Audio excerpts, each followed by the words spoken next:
ओम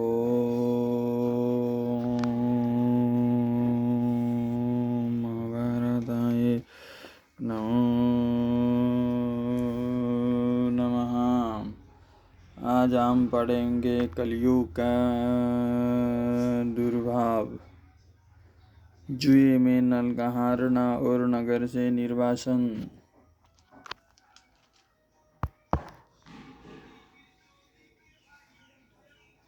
महर्षि व्यासदेव कहते हैं, युधिष्ठिर, जिस समय दमयंती के स्वयंवर से लौटकर इंद्रादि लोग पर अपने अपने लोगों में जा रहे थे, उस समय उनकी मार्ग में ही कलियुग और द्वापर से भेंट हो गई। इंद्र ने पूछा, क्यों कलयुग कहाँ जा रहे हो? कलयुग ने कहा, मैं दमयंती के स्वयंवर में उससे विवाह करने के लिए जा रहा हूँ। इंद्र ने हंसकर कहा, जी, वो स्वयंवर तो कभी का पूरा हो गया। दमयंती के राजा नल को वरण कर लिया, हम लोग ताकते ही रह गए। कलयुग ने क्रोध में भरकर कहा, हो तब तो बड़ा अनर्थ हुआ। उसने देवताओं की उपेक्षा करके मनुष्य को अपनाया, इसीलिए उसको दंड देना चाहिए। देवताओं ने कहा, दमयंती ने हमारी आज्ञा प्राप्त करके नल को वरण किया है। वास्तव में नल सर्वगुण संपन्न और उसके योग्य है। वो समस्त धर्मों के मर्मज्ञ और सदाचारी है। उन्होंने इतिहास पुराणों के सहित वेदों का अध्ययन किया है। वो धर्मानुसार यज्ञ में देवताओं को तृप्त करते हैं, कभी किसी को सताते नहीं। सत्यनिष्ठ और दृढ़ निश्चयी है। उनकी चतुरता, धैर्य, ज्ञान, तपस्या, पवित्रता, दम और शम लोकपालों के समान है। उनको शाप देना तो नरक की धधकती आग में गिरना एक कर देवता लोग चले गए।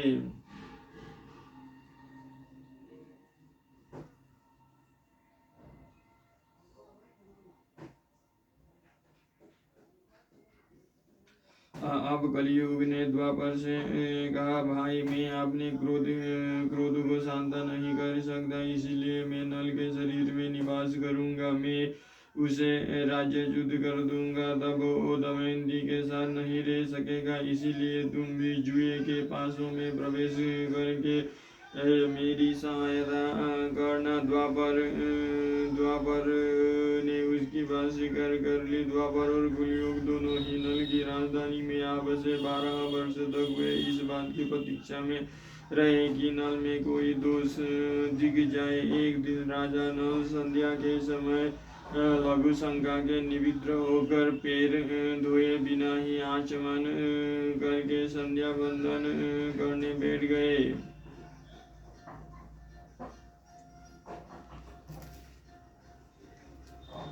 एक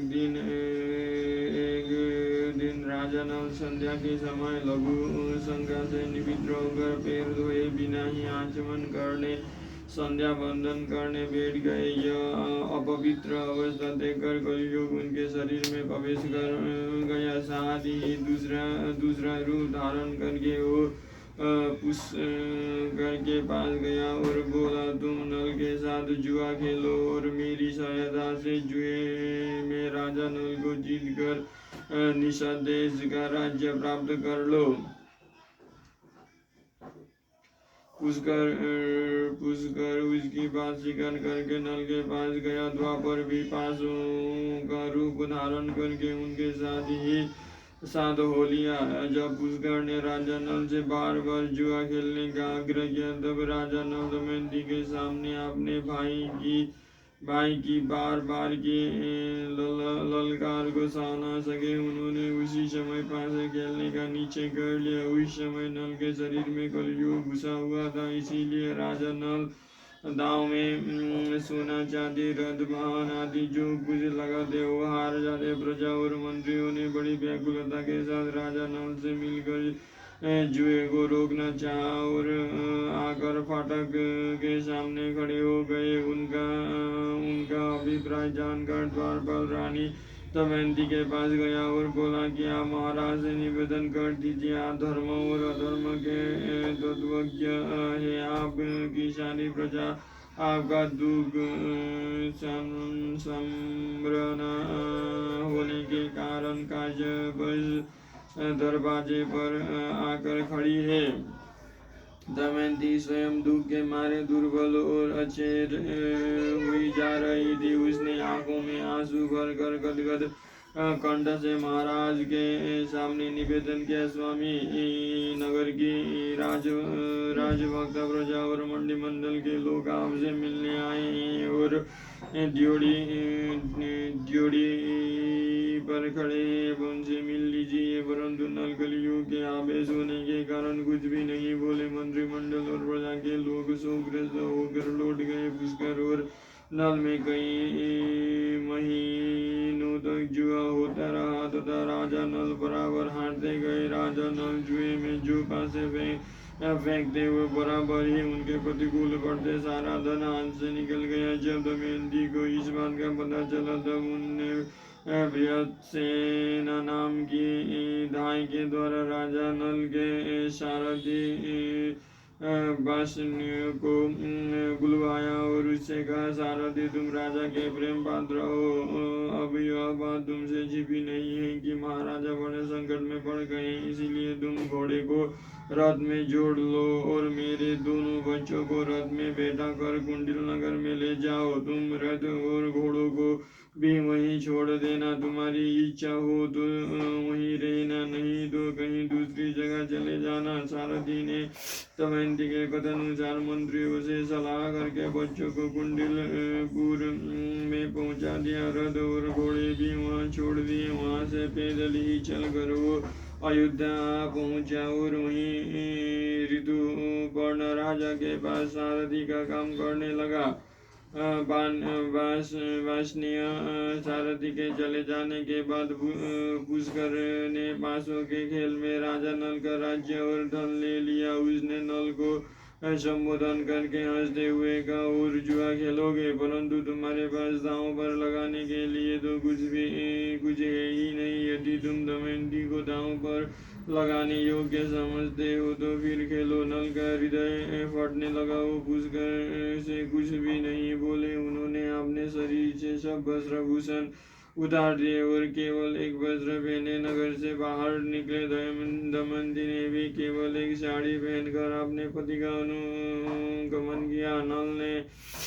नल के मित्र और संबंधियों ने बड़ा शोक हुआ। नल और दमयंती दोनों नगर के बाहर 3 रात तक रहे। पुष्कर ने नगर में ढिंढोरा पिटवा दिया कि जो मनुष्य नल के प्रति सहानुभूति प्रकट करेगा उसको फांसी की सजा दी जाएगी। भय के मारे नगर के लोग अपने राजा नल का सत्कार न कर सके। राजा नल 3 दिन रात तक अपने नगर के पास केवल पानी पीकर रहे। चौथे दिन उन्हें बड़ी भूख लगी। फिर दोनों फल मूल खाकर वहां से आगे बढ़े। एक दिन राजा नल ने देखा कि बहुत से पक्षी उनके पास ही बैठे हैं। उनके पंख सोने के समान दमक रहे थे। नल ने सोचा कि इनकी पंखों से कुछ धन मिलेगा। ऐसा सोचकर उन्हें पकड़ने के लिए नल ने उन पर अपना पहनने का वस्त्र डाला दिया। पक्षी उनका वस्त्र लेकर उड़ गए। अब नल नंगे होकर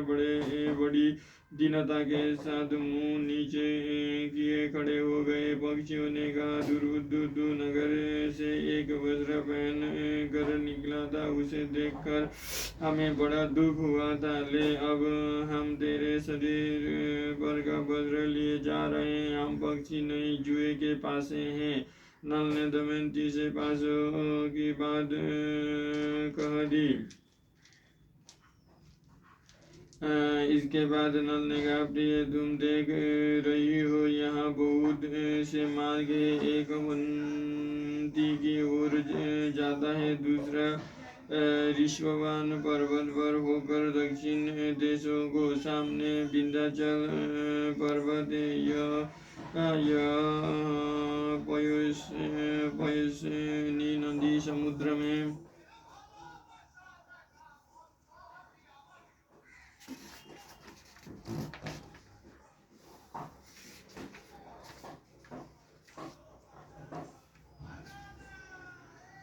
समुद्र में मिलती है। ये महर्षियों के आश्रम है। सामने का रास्ता विदर्भ देशों में जाता है। ये कौशल देश का मार्ग है। इस प्रकार राजा नल दुख और शोक से भरकर बड़ी सावधानी के साथ दमयंती को भिन्न भिन्न मार्ग और आश्रम बतलाने लगे। दमयंती की आंखें आंसू से भर गई। वो गदगद स्वर से कहने लगी, स्वामी आप क्या सोच रहे हैं? मेरा शरीर फट रहा है, कलेजे में कांटे गड़ रही है। आपका राज्य गया, धन गया, शरीर पर वज्र नहीं रहा। थके मंदी तथा भूखे प्यासे हैं। क्या मैं आपको इस निर्जन वन में छोड़कर अकेली कहीं जा सकती हूँ? मैं आपके साथ रहकर आपके दुख दूर करूंगी। दुख के अवसरों पर पत्नी पुरुष के लिए औषध है। वो धैर्य देकर पति के दुख को कम करती है। यह बात वैद्य भी स्वीकार करते हैं। नल ने कहा, प्रिय तुम्हारा कहना ठीक है। पत्नी मित्र है, पत्नी औषध है, परंतु मैं तो तुम्हारा त्याग करना नहीं चाहता। तुम ऐसा संदेह क्यों कर रही हो? दमयंती ने बोली, आप मुझे छोड़ना नहीं चाहते, परंतु विदर्भ देश का मार्ग क्यों बतला रहे हैं? मुझे निश्चय है कि आप मेरा त्याग नहीं कर सकते। फिर भी इस समय आपका मन उल्टा हो गया है, इसीलिए ऐसी शंका करती हूँ। आपके मार्ग बताने से मेरा मन दुखता है। यदि आप मुझे मेरे पिता या किसी संबंधी के घर भेजना चाहते हो तो ठीक है, हम दोनों साथ साथ चलें। मेरे पिता आपका सत्कार करेंगे, आप वहीं सुख से रहिएगा। नल ने कहा, प्रिय तुम्हारे पिता राजा हैं और मैं भी एक राजा था। इस समय मैं संकट में पढ़कर उनके पास नहीं जाऊंगा। राजा नल दमयंती को समझाने लगा। तदनंतर दोनों एक ही वस्त्रों से शरीर ढक वन में इधर उधर घूमते रहे। भूख प्यास से व्याकुल होकर दोनों एक धर्मशाला में आए और ठहर गए।